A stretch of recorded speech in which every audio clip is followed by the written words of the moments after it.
¿Cómo les va? Estamos estudiando el libro de Apocalipsis en la hora silenciosa y cada uno de los capítulos que estamos mirando nos asombra, muchas veces nos aterra al mirar las escenas tremendas con que nos encontramos. Hemos llegado ya al capítulo 11 y llegamos a una porción donde se nos habla de una manera especial de dos testigos. Ya en el versículo 11 del capítulo 10 nos encontramos que Dios le dice a Juan: es necesario que profetices otra vez sobre muchos pueblos, naciones, lenguas y reyes.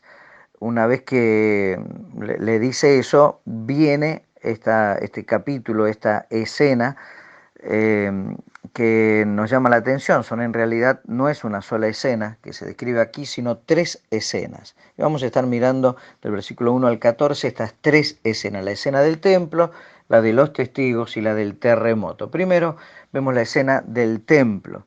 Versículo 1 y 2: entonces me fue dada una caña semejante a una vara de medir, y se me dijo: levántate y mide el templo de Dios y el altar y a los que adoran en él.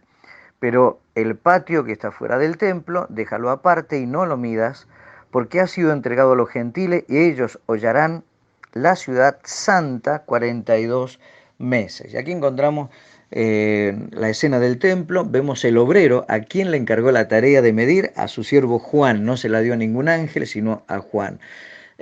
¿Con qué? Con una vara de medir, una regla. El enfoque fueron tres cosas: el templo, el altar y los adoradores. Dios mide absolutamente todo, no solo lo externo, lo interno y quiénes, ¿sí? Porque Él busca adoradores que le adoren en espíritu y en verdad. Él es el que marca la medida de la adoración. Pero luego nos encontramos con lo que se evita, con lo que Él no tenía que medir, y Él le dice que lo que no tiene que medir, Dios le dice que es el patio del templo, porque será entregado a los gentiles y ellos lo hollarán por 42 meses. Esto es 3 años y medio, referido a los 3 años y medio de la gran tribulación. Y hace referencia aquí con la frase entregado a los gentiles y ellos lo hollarán, con la frase de Lucas 21-24 que dice que caerán a filo de espada, serán llevados cautivos a todas las naciones, y Jerusalén será hollada por los gentiles hasta que los tiempos de los gentiles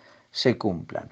Y allí en adelante, luego de la visión del templo, viene la escena de los testigos. Versículos 3 al 12 dice lo siguiente: y daré a mis dos testigos que profeticen por 1260 días vestidos de cilicio. Estos testigos son los dos olivos y los dos candeleros que están en pie delante del Dios de la tierra. Si alguno quiere dañarlos, sale fuego de la boca de ellos y devora a sus enemigos. Y si alguno quiere hacerles daño, debe morir él de la misma manera.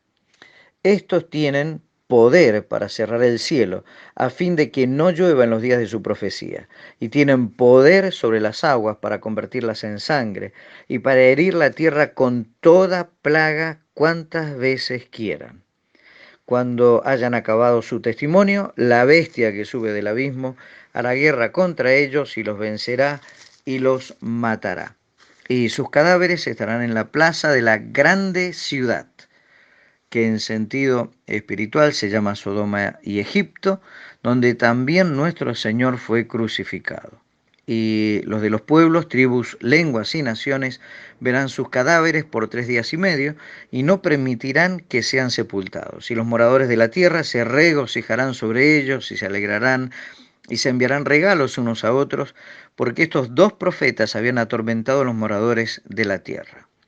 Pero, dice versículo 11, después de 3 días y medio entró en ellos el espíritu de vida enviado por Dios, y se levantaron sobre sus pies, y cayó gran temor sobre los que los vieron. Y oyeron una gran voz del cielo que les decía: subid acá, y subieron al cielo en una nube, y sus enemigos lo vieron. La escena de los testigos, y se presenta en primer lugar cuál es el tiempo: 1260 días. Esto equivale a los 3 años y medio de la gran tribulación. Es en que ellos realizan el ministerio. ¿Y dónde lo hacen? Lo hacen en la gran ciudad, en la ciudad santa, lo hacen en Jerusalén. pero además se nos habla de la intensidad del ministerio, porque ellos lo realizaron vestidos de cilicio. ¿Qué es el cilicio? El cilicio es un tejido hecho de pelo de cabra muy burdo que se llevaba en señal de duelo, de aflicción, y era usado por los cautivos y por los profetas. Era como una bolsa que tenía una abertura para la cabeza y para los brazos. Nos habla de la intensidad con que realizaban esta tarea, pero una de las cosas que siempre se pregunta es cuál era la identidad.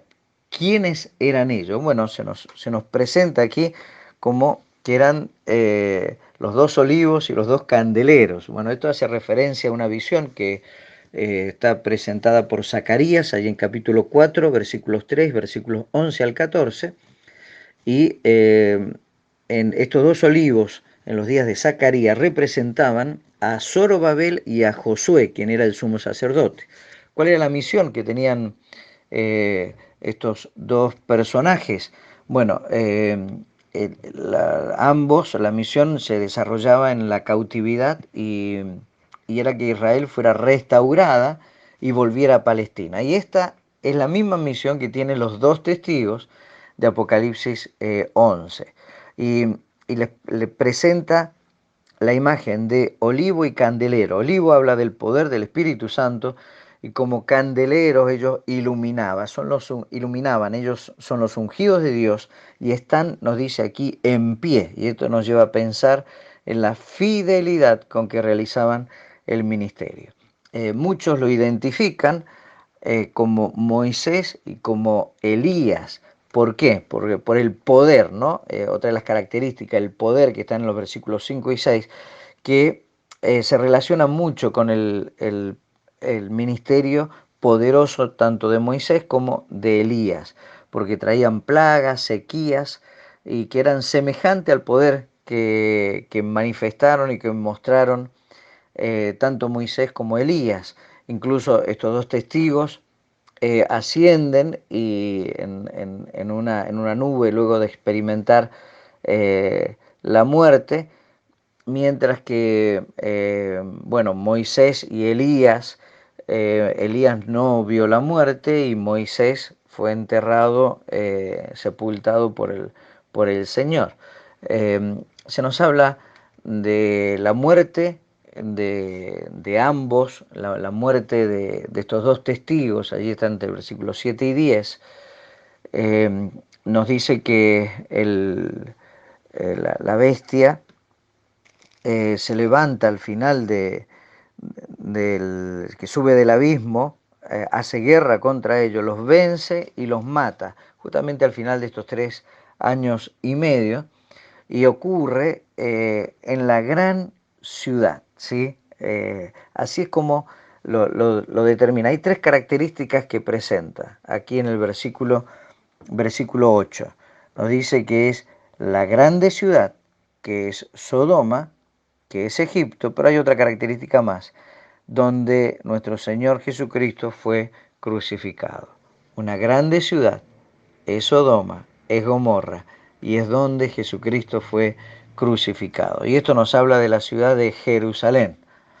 Se le llama Sodoma por la inmoralidad, Egipto por la esclavitud y opresión, pero el punto estremecedor, la referencia histórica suprema, que es donde también nuestro Señor Jesucristo fue crucificado. Un lugar especial, sin duda, Jerusalén, un lugar especial, un punto de enfoque especial de parte de Dios. Ellos, versículo 11 al 12, se nos dice que son expuestos, pero sus cuerpos durante 3 días y medio y luego resucitan con poder de parte de Dios y Dios les dice que subieran y subieron al cielo en una nube, sus enemigos lo vieron.